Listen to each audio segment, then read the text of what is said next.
నమస్తే, welcome to authentic astrology. జ్యోతిష శాస్త్రంలో రాహుకేతువులు కొద్దిగా స్పెషల్ అని మనం చెప్పుకోవచ్చు. ఈ రాహుకేతువులకు సంబంధించినటువంటి కాలసర్ప దోషము, అలానే గురు చండాల యోగము, అలానే రాహుకు ఉచ్చస్థానం ఎక్కడ, దాంతోపాటు శనివత్ రాహు, అలానే కుజవత్ కేతు అన్నది నిజమేనా, ఇలాంటి సందేహాలు ఎక్కువ మందికి ఉంటాయి.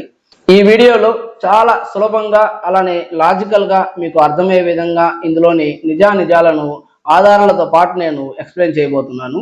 ఈ వీడియో చేయడానికి ముఖ్య ఉద్దేశం ఏంటి అంటే, జ్యోతిర్జ్ఞానం అన్నది మన భారతదేశానికి సంబంధించినది. ప్రపంచమంతా భూమి బల్లపరుపుగా ఉంటుంది అని నమ్మే రోజుల్లో ఎలాంటి పరికరం సహాయం లేకుండా భూమి గోళాకారంగా ఉంటుందని చెప్పింది మన భారతీయ పూర్వీకులు. అలాంటిది ఈ శాస్త్రాన్ని పౌరాణికంగా చెప్పడం వల్ల దీని పట్ల విశ్వాసం పోయి బయట దేశాలకు సంబంధించినటువంటి అనేక శాస్త్రాలను నేర్చుకోవాల్సి వస్తుంది. ఇక రాహుకేతువుల విషయానికి వస్తే, ఒక వ్యక్తి జన్మజాతకం చూసేటప్పుడు అతనికి ఏం అర్థం కాకపోయినా అది రాహుకేతువుల మీద నెట్టేస్తుంటారు. అంటే సంతానం కలగట్లేదా, పాములు మీ సంతానాన్ని తినేస్తున్నాయి, మీకు రాహుకేతు దోషం ఉంది, లేదా కాలసర్ప దోషం ఉంది, వివాహం అవ్వట్లేదా, కాలసర్ప దోషం లేదు, ఉద్యోగం రావట్లేదా, కాలసర్ప దోషం, ఈ విధంగా చెప్పే పరిస్థితి ఇప్పుడు మనకు కనిపిస్తుంది. వాస్తవానికి సంతానం లేకపోతే పంచమాధిపతి, అలానే మాతృకారకుడైనటువంటి చంద్రుడు ఇల్లైనటువంటి కర్కాటకం, పురుషుల జాతకం అయితే వంశవృక్ష స్థానం అయినటువంటి దశమం ఎలా ఉందో చూడాలి. ఇవి చూడకనే ప్రతి ఒక్కటి రాహుకేతువుల మీద నెట్టేయడం. అలానే వివాహం కావట్లేదా, సప్తమాష్టమాలను గమనించాలి జన్మలగ్నాత్. అలానే వివాహకారకుడైనటువంటి శుక్రుడు, అలానే కన్యాకారకుడైనటువంటి శుక్రుడిని కూడా పురుషుల జాతకంలో ముఖ్యంగా గమనించాలి. ఇలా కాకుండా ప్రతి ఒక్కటి రాహుకేతువులు కాలసర్ప దోషం, ఈ విధంగా చెప్తూ ఉన్నారు. కాబట్టి ఈ వీడియోలో చాలా ఈజీగా అండ్ లాజికల్గా మీకు ఇందులోని నిజాలను ఎక్స్ప్లెయిన్ చేయబోతున్నాను. ఈ మధ్య కొత్తగా అంటే ఎలాంటి వాచ్ పెట్టుకోవాలి, ఇది కూడా కొత్తగా ఒక శాస్త్రం పుట్టుకొచ్చింది. చూడండి, అది పెద్ద కష్టమేం కాదు. చూడండి, సూర్యుడు శుభగ్రహంగా ఉంటే అంటే ఎలాంటి డైల్ పెట్టుకోవాలి అన్నది. సూర్యుడు శుభగ్రహంగా ఉంటే రౌండ్ డైల్ అన్నది పెట్టుకోవచ్చు. అలానే చంద్రుడు శుభగ్రహంగా ఉన్న వాళ్ళు సమచతుష్కోణము అంటే స్క్వైర్ షేప్ ఉన్న డైల్ పెట్టుకోవచ్చు. అలానే గురువు దీర్ఘ చతుష్కోణము అంటే రెక్టాంగిల్ డైల్ ఉన్నటువంటి వాచ్ పెట్టుకోవచ్చు. అయిపోయింది. చూడండి, ఎలాంటి శాస్త్రమైనా ఎటు తిరిగి ఈ వేదాంగ జ్యోతిష్యం దగ్గరికి రావాల్సిందే. ఇక మన టాపిక్ ని మొదలు పెడదాం. కాలసర్ప దోషం అంటే రాహువుకు కేతువుకు మధ్యలో గ్రహాలన్నీ ఉన్నట్లయితే దాన్ని కాలసర్ప దోషం అని అంటారు. ఈ 1995 ఎగ్జాంపుల్ నేను ఎందుకు తీసుకున్నాను అంటే, వీళ్ళైతే ఇప్పుడు 30 సంవత్సరాలకు దగ్గరగా 30 సంవత్సరాల వయసులో ఉంటారు.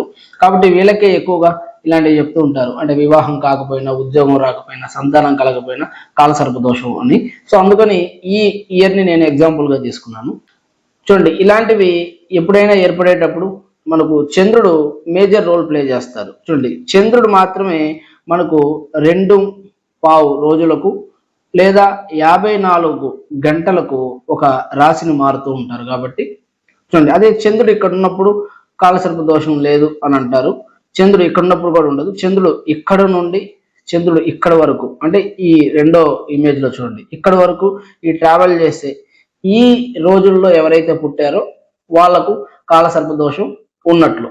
అయితే ఇక్కడ మనం గమనించాల్సింది ఏంటంటే, ఎప్పుడు ఏదో ఒక లగ్నం అన్నది జరుగుతూనే ఉంటుంది. ఆ లగ్నాత్ శుభగ్రహాలు పాపగ్రహాలు ఆ స్థానాలను బట్టి, ఆ పుట్టేటువంటి వ్యక్తి ప్రారంధాన్ని బట్టి ఆ సమయంలో పుట్టడం జరుగుతూ ఉంటుంది. దానికి సంబంధించినటువంటి ఎంత పాలు సుఖాన్ని అనుభవించాలి, ఎంత పాలు దుఃఖాన్ని అనుభవించాలి, ఏ భావంలో అంటే ఏ స్థానంలో అతను బాధపడాలి, ఎక్కడ సుఖాన్ని పొందాలి, దానికి తగినట్లుగా ఆ వ్యక్తికి జన్మ లగ్నాన్ని భగవంతుడు ఇవ్వడం జరుగుతుంది. అయితే ఇక్కడ చూడండి, 17వ తేదీ 12వ నెల నుండి 28వ తేదీ 12వ నెల, అంటే 17వ తేదీ 8 గంటల సాయంత్రం 8 గంటల నుండి 28వ తేదీ అంటే అర్ధరాత్రి 1:25 వరకు మనకు చంద్రుడు ఈ రాహుకేతువుల మధ్యలో ఉన్నాడు. కాబట్టి అన్ని గ్రహాలు, మిగతా 7 గ్రహాలు మనకి ఈ రాహుకేతువుల లోపల ఉన్నారు. కాబట్టి ఇది మనం ఎగ్జాంపుల్గా తీసుకున్నాం. ఓకేనండి. నేను చెప్పే పాయింట్ ఏంటి అంటే, చంద్రుడు 54 గంటలకు ఒక రాశిని మారుతారు. అంటే 2:15 లేదా 54 గంటలకు. ఇక్కడ నుండి చూడండి, ఇక్కడ ఒక 54, 54, 54, 54, 54. 5 రాసులు మారడానికి 5 54లు, 5 4ల 20, 5 5ల 25, ఒక 2 270, 270 గంటలు, లేదా సుమారు ఒక 11 రోజులు. 11 రోజుల కన్నా కొంచెం ఎక్కువ వస్తుంది ఈ 11 రోజులు. ఓకేనండి.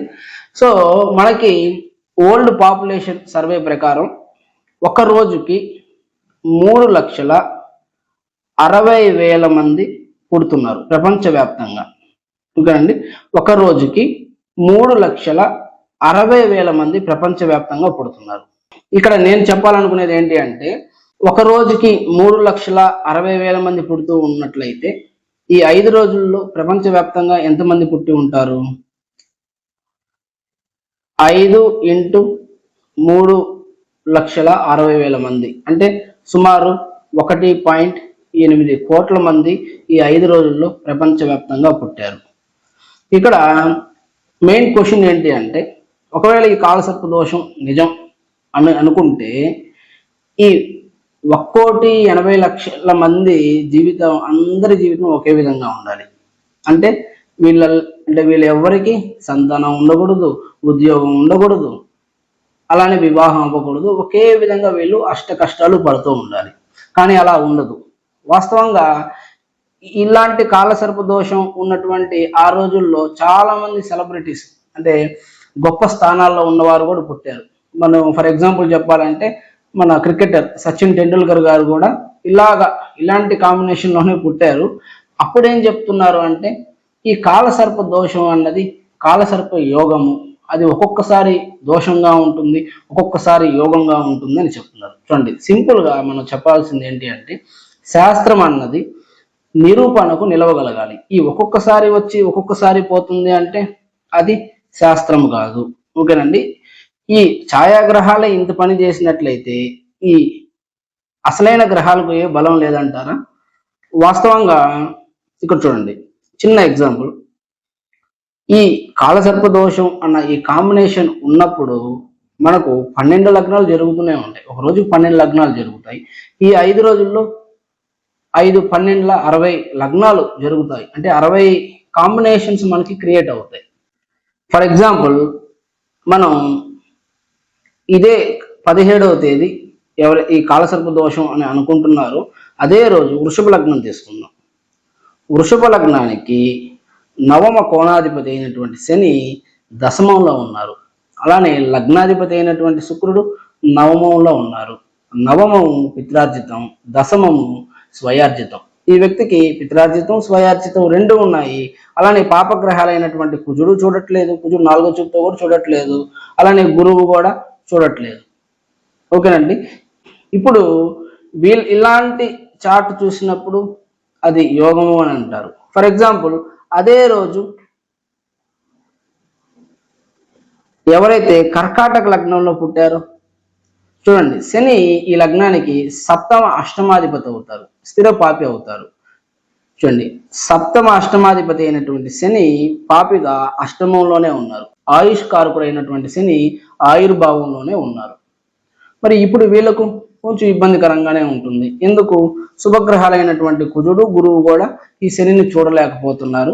ఆ పాపత్వాన్ని శని ఎక్కువగా ఇవ్వడం జరుగుతుంది. చూడండి, ఇక్కడ నేను చెప్పాలనుకున్నది ఏంటి అంటే, లగ్నాన్ని బట్టి ఈ ప్రారబ్ధ కర్మ వస్తుంది, కానీ ఇలాంటి దోషాలు రకరకాలుగా చిత్రీకరించి శాస్త్రం పట్ల విశ్వాసం పోయేలాగా చాలా మంది చేస్తున్నారు. ఇక్కడ మనకి సప్రమాణంలో కూడా గురువు గారు కాలసర్ప దోషం అన్న మాట జూట అనే మంచి పదాన్ని వాడారు. ఇది ఇక్కడ మనం ఈ విధంగా చూసినట్లయితే అసలు ఇక్కడ కాలసర్ప దోషం అన్నదే లేదు. ఒకవేళ ఉంది అనుకుంటే ఈ 1,80,00,000 మంది జీవితాలు ఒకే విధంగా ఉండాలి, ఆ విధంగా ఉండవు. అలానే కొంతమంది అటువైపు కాదండి ఇటువైపు ఉంటే ఇది కాలసర్ప దోషం అని కూడా అనొచ్చు. అందుకని ఇటువైపు ఉన్న కాంబినేషన్ కూడా ఒకటి తీసుకొచ్చాను. చూడండి, ఈ కాంబినేషన్లో కూడా మీరు చూసినట్లయితే 12 లగ్నాలు ప్రతిరోజు నడుస్తూనే ఉంటాయి. వారి వారి ప్రారంధానికి సంబంధించి ఆ కర్మలు ఎంత పాలు సుఖాన్ని, ఎంత పాలు దుఃఖాన్ని అనుభవించాలో ఆ సమయంలో ఆ వ్యక్తికి జనన ముహూర్తం అన్నది బ్రహ్మదేవుడు పెట్టడం జరుగుతుంది. అయితే ఇక్కడ సప్రమాణంలో కూడా దానిని కొంతమంది సరిగ్గా అర్థం చేసుకోలేదు. అది నేను చెప్తాను చూడండి. గురువు గారు సప్రమాణంలో ఏం చెప్పారంటే, గురువు గారు అక్కడ ఎగ్జాంపుల్గా అసలు రాహుకేతు ఈ కాలసర్ప దోషం అంటే ఏంటి అని చెప్పడానికి చెప్పారు. ఏం చెప్పారు? మేష తులల్లో రాహు కేతువులు ఉండి వృషభ కన్యల్లో గ్రహాలన్నీ ఉంటే దానిని కాలసర్ప దోషం అని అంటారు అని ఒక ఎగ్జాంపుల్ గా చెప్పారు. అంటే ఇట్లా ఉంటే అది కాలసర్ప దోషం అని ఆయన చెప్పలేదు. దానికి ముందు కాలసర్ప దోషం అన్న మాట జూట అనే పదాన్ని ఆల్రెడీ వాడారు. ఓకేనండి. కాబట్టి అదే నేను చాలా మందిని గమనించాను. సో ఇట్లా ఉంటే కొంచెం ఆలోచించవచ్చు అన్నట్లు మాట్లాడుతున్నారు. ఓకేనండి. ఎక్కడ ఉన్నా కానీ ప్రతిరోజు 12 లగ్నాలు నడుస్తూనే ఉంటాయి. ఆ ప్రారంధాన్ని బట్టి అటువంటి ప్రారంధ కర్మ ఉన్నటువంటి మనుషులు పుడుతూనే ఉంటారు. దానికి ఇలాంటి కల్పిత దోషాలకు ఎలాంటి సంబంధం లేదు. అసలు ఈ రాహుకేతువులకు సంబంధించినటువంటి ఏదైనా రాజయోగం ఉందా అంటే ఖచ్చితంగా ఉందండి. సో అది నేను ఇప్పుడు మీకు ఎక్స్ప్లెయిన్ చేస్తాను. అందుకోసం కొంచెం దగ్గరగా ఉండే ఈ చార్ట్ నేను తీసుకున్నాను, అంటే ఈ కాంబినేషన్ తీసుకున్నాను. ఇక్కడ చూడండి, రాజయోగము అంటే రాజగ్రహాలకు సంబంధించినది. సూర్య చంద్రుడు, ముఖ్యంగా సూర్య చంద్రుడు ఇళ్లల్లో రాహుకేతువులు ఉండి రాహు దశ అయిన కేతువు శుభగ్రహంగా లేదా కేతు దశ అయిన రాహు శుభగ్రహంగా ఉన్నట్లయితే అక్కడ రాజయోగం అని మనం చెప్పుకోవచ్చు. అది ఎలాగో నేను ఇప్పుడు చూపిస్తాను చూడండి. మనకి రాశి చక్రం అన్నది 360 డిగ్రీలు ఉంటుంది. అందులో ఈ రాహుకేతువులు ఎప్పుడు 180 డిగ్రీల్లోనే ఉంటారు. అంటే సమసప్తకాల్లో ఉంటారు, ఒకరినొకరు చూసుకుంటూ ఉంటారు. ఇప్పుడు రాహు శుభగ్రహంగా శనిపాలిత లగ్నాలకు, కేతువు పాపగ్రహంగా శనిపాలిత లగ్నాలకు, అలానే కేతువు శుభగ్రహంగా గురుపాలిత లగ్నాలకు, రాహు పాపగ్రహంగా గురుపాలిత లగ్నాలకు ఉంటారు. ఈ రాహు కేతువుల గురించి డీటెయిల్ గా ఒక వీడియో ఆల్రెడీ చేయడం జరిగింది. ఎందుకు రాహు శనిపాలిత గ్రహం అయ్యారు, ఎందుకు కేతు గురుపాలిత గ్రహం అయ్యారు, లాజికల్ గా చెప్పడం జరిగింది. ఇక్కడ చూడండి, ఎప్పుడైతే ఇక్కడ చూడండి కేతువు కర్కాటకంలో ఉన్నారు చంద్రుడి ఇంట్లో, ఈ రాహు దశ అయిన కేతు ఉన్నటువంటి గురుపాలిత లగ్న జాతకులకు కేతువు యోగాన్ని ఇస్తారు. ఒకవేళ రాహు గనక ఈ కర్కాటకంలో కానీ సింహంలో కానీ ఉన్నట్లయితే అటువైపు కేతు దశ అయిన రాహు శుభగ్రహంగా ఉన్న వాళ్ళకు రాహు యోగాన్ని ఇస్తారు. ఓకేండి. ఎందుకంటే ఈ రాహు కేతువులకు స్వగృహాలు ఉండవు కాబట్టి ఎక్కువ శాతం వాళ్ళు ఎవరింట్లో ఉంటారో వారి ఫలితాలను, ఆ గృహ కారకత్వాలని వాళ్ళు ఇస్తారు. కాబట్టి ఈ సింహ కర్కాటకాల్లో రాహుకేతువులు శుభగ్రహాలుగా ఉండి ఎదురుగా ఉన్నటువంటి, అంటే రాహు శుభగ్రహంగా ఉంటే ఎదురుగా ఉన్నటువంటి కేతువు దశ అయి ఉండాలి, లేదా కేతువు శుభగ్రహంగా ఉంటే ఎదురుగా ఉన్నటువంటి రాహువు దశ అయి ఉండాలి. అప్పుడు దాన్ని మనం యోగంగా చెప్పుకోవచ్చు. ఇక్కడ మనకి ఒక రీజన్ ఉంది. ఏంటి ఆ రీజన్? రాహుకేతువులకు స్వగృహాలు ఉండవు కాబట్టి వాళ్ళు ఎవరింట్లో ఉంటారో ఎక్కువగా వారి ఫలితాలనే ఇస్తారు. కాబట్టి రాజగ్రహాలైనటువంటి ఈ సింహ కర్కాటకాల్లో ఉంటే ఆ రాజయోగాన్ని ఇస్తారు. అలానే గురు చండాల యోగము, పర్టికులర్గా నేను దీనికి కూడా 1995 డేట్ ఆఫ్ బర్త్ ఎందుకు తీసుకున్నాను అంటే ఈ కాంబినేషన్ వీళ్ళే ఇప్పుడు ఒక అంటే ఉద్యోగానికి, అలానే వ్యాపారాలకు కానివ్వండి, సంతానానికి, అలానే వివాహాలకు వీళ్ళే ఎక్కువగా ఇప్పుడు అంటే రైట్ ఏజ్ లో ఉంటారు కాబట్టి వీళ్ళకే ఇట్లాంటి పదాలు ఎక్కువ వాడుతుంటారు. మీకు గురు చండాల యోగం ఉందని. ఇక్కడ కూడా చూడండి, గురువు మనకు దేవతల గురువు కాబట్టి ఆయన గురువు అంటే గ్రహ వర్ణాలను రాహు చండాలుడు అంటారు కాబట్టి గురు ప్లస్ రాహు గురు చండాల యోగంగా దీని ఒక యోగంగా చెప్తూ ఉంటారు. దీన్ని కూడా రకరకాలుగా మార్చి చెప్తూ ఉంటారు. ఇక్కడ కూడా చూడండి, ఎప్పుడైతే గురుపాలిత లగ్నాలకు అంటే మీన, మేష, కర్కాటక, సింహ, ధనుర్, వృశ్చిక లగ్నాలకు రాహు దశ అయినటువంటి కేతు ఉన్నట్లయితే ఈ లగ్నాలకు గురువు శుభగ్రహం, కేతువు శుభగ్రహం, అలానే రాహు పాపగ్రహం. ఎప్పుడైతే రాహు దశ కంప్లీట్ అవుతుందో 2 శుభగ్రహాల చూపులు కలయిక పరస్పరం చూసుకోవడం వల్ల ఈ రెండు భావాలు ప్రకాశిస్తాయి. అదే శనిపాలిత లగ్నమై ఒకవేళ ఈ రాహు దశ అయినట్లయితే ఇద్దరు పాపగ్రహాలు అవుతారు. రాహు శుభగ్రహము, గురువు కేతు పాపగ్రహాలు కాబట్టి ఈ రాహు దశ అయినట్లయితే ఈ గురు కేతువులు విపరీతంగా ఇబ్బంది పెడతారు. ఓకేనండి. సో ఇక్కడ కూడా మనం గమనించాల్సింది రాహు దశ అయిందా కేతు దశ అయిందా. రాహు దశ అయిన కేతు బలవంతుడు, కేతు దశ అయిన రాహు బలవంతుడు. అంతేగాని ఇక్కడ కూడా మనం చూసినట్లయితే మే నుండి ఈ ఎగ్జాంపుల్లో మే నుండి నవంబర్ వరకు దగ్గర దగ్గర ఈ 5 నెలలు 5 months మనం ఇంతకుముందు చెప్పుకున్నాం. ఓల్డ్ పాపులేషన్ సర్వే ప్రకారం ఒక్క రోజుకు 3.6 lakh పీపుల్ పుడుతున్నారు. ఈ విధంగా లెక్కేసుకుంటే ఇక్కడ ఎన్ని కోట్ల మంది పుట్టుంటారు. వీళ్ళందరికీ ఈ గురు చండాల యోగం ఉందనే చెప్తారా? అది కూడా ఇక్కడ ఫలించదు. కాబట్టి ఎప్పుడైనా మనం గమనించాల్సింది జన్మ లగ్నాత్ శుభగ్రహాలు ఎవరు, అసలు ఈ జ్యోతిష శాస్త్రానికి మూలాలు అంటే ఈ ప్రారంధ కర్మ ఎలా వస్తుంది, ఇది తెలుసుకోకపోవడం వల్ల ఇలాంటివన్నీ వస్తూ ఉంటాయి. ఇట్లాంటివి నమ్ముతూ ఉంటారు, ఇట్లాంటివి చెప్తూ కూడా ఉంటారు. ఇక్కడ చూడండి, రాహువుకి ఉచ్చ స్థానం ఎక్కడ, ఇది ఎక్కువ మంది అడిగే ప్రశ్న. మీరు గమనిస్తే ఎక్కువ మంది రాహు అంటారు కానీ పాపం కేతువుని ఎవరు పెద్దగా పట్టించుకోరు. ఇంతకుముందు మనం ఈ కాలసర్ప దోషంలో కూడా దాన్ని ఎందుకు అంత ఎక్కువగా చెప్పుకుంటూ ఉంటారు అంటే ఇక్కడ చూడండి, కాల సర్ప దోషము. చూడండి, కాల అన్న పదం బాగా గంభీరంగా ఉంది, సర్పం అంటే అందరికీ భయంగా ఉంటుంది. ఇలాంటి ఫొటోస్ కూడా పెట్టినప్పుడు ఇంకా ఎక్కువగా భయపడతారు. ఓకేనండి. అందుకోసం దాన్ని ఎక్కువగా భయపడుతున్నారు కానీ వాస్తవానికి గ్రహానికి ఎక్కువ బలం ఉంటుంది ఛాయాగ్రహాల కన్నా. రాహు దశ అయిన కేతువు బలవంతుడు, కేతు దశ అయిన రాహువు బలవంతుడు. అంతేగాని అన్ని గ్రహాలను ఈ రాహు కేతువులు పాలిస్తారు అంటే అది సరైన జ్యోతిష శాస్త్రం కాదు. ఇక రాహు ఉచ్చస్థానం ఎక్కడ అని అడుగుతూ ఉంటారు. చూడండి, మనకు రాహు కేతువులకు ఉచ్చస్థానాలు ఎక్కడ అంటే రాహు నక్షత్రాల్లో, రాహు తన స్వనక్షత్రాల్లో బలవంతుడు. రాహు నక్షత్రాలు చూడండి, ఆరుద్ర, అలానే స్వాతి, శతభిషం. ఈ నక్షత్రాల మీద రాహు ఉంటే బలవంతుడు. అలానే కేతు అశ్విని, మఖ, మూల, ఈ నక్షత్రాల మీద కేతు ఉంటే కొద్దిగా సపోర్ట్ అవుతుంది. అన్నిటికన్నా ముఖ్యమైనది ఏంటి, రాహు దశ అయిన కేతువు బలవంతుడు, కేతు దశ అయిన రాహువు బలవంతుడు. ముఖ్యంగా ఇది గమనించాలి. ఓకేనండి. ఇది గమనించకుండా ఫలితాలు చెప్పడం వల్ల ఈ రాహు కేతువుల్లో చాలా డౌట్స్ అనేవి అలానే ఉండిపోతాయి. సో చాలా ఎక్కువ మందికి ఈ రాహు కేతువుల కాన్సెప్ట్ అర్థం అవ్వకపోవడానికి ఇదే కారణం.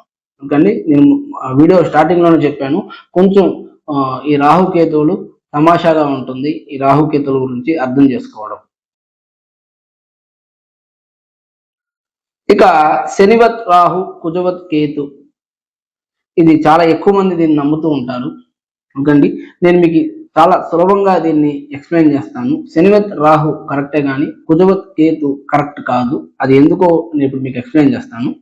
ఇలా అనుకోవడానికి ముఖ్యంగా కారణాలు ఏంటి అంటే గ్రహ కారకత్వాలు సరిగ్గా తెలుసుకోకపోవడం. చూడండి, చాలా మంది రకరకాలుగా చెప్తూ ఉంటారు. అంటే ఆన్లైన్ మొత్తానికి రాహువే కారకుడు అని కూడా చాలా మంది నమ్ముతూ ఉంటారు. ఓకేనండి.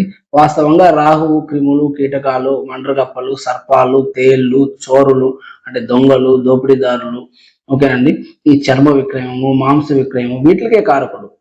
ఈ బేసిక్ సరిగ్గా నేర్చుకోకపోవడం వల్ల ఏది వచ్చినా అంటే మనం చెప్పాలి అంటే క్రిములకు కారకుడు అని చెప్పుకున్నాం.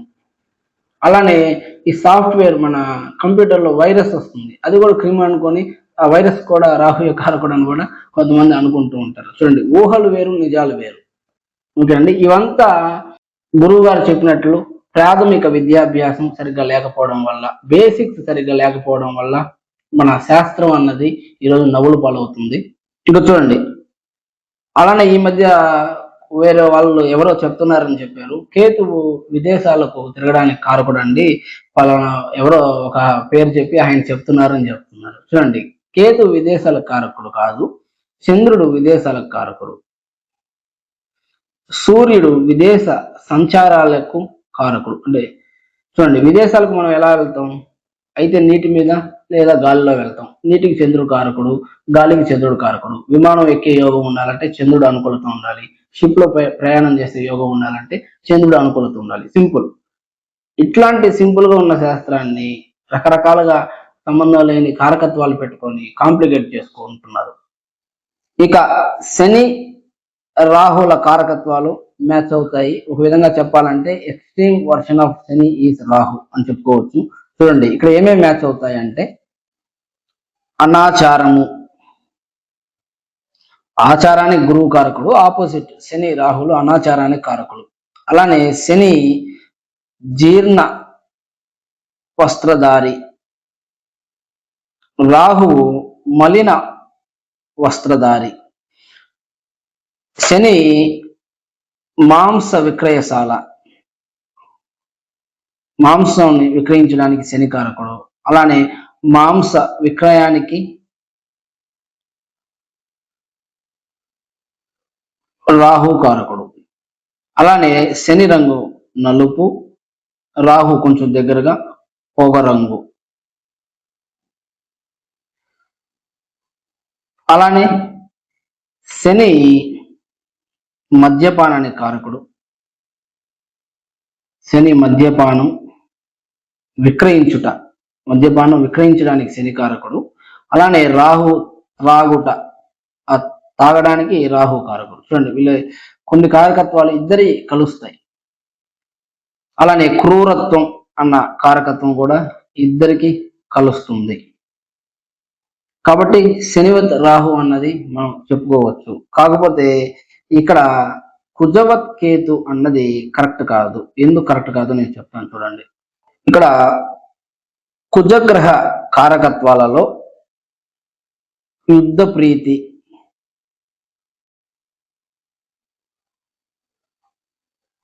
కోపము, వాగ్వాదము, సూటిగా కొట్టుట,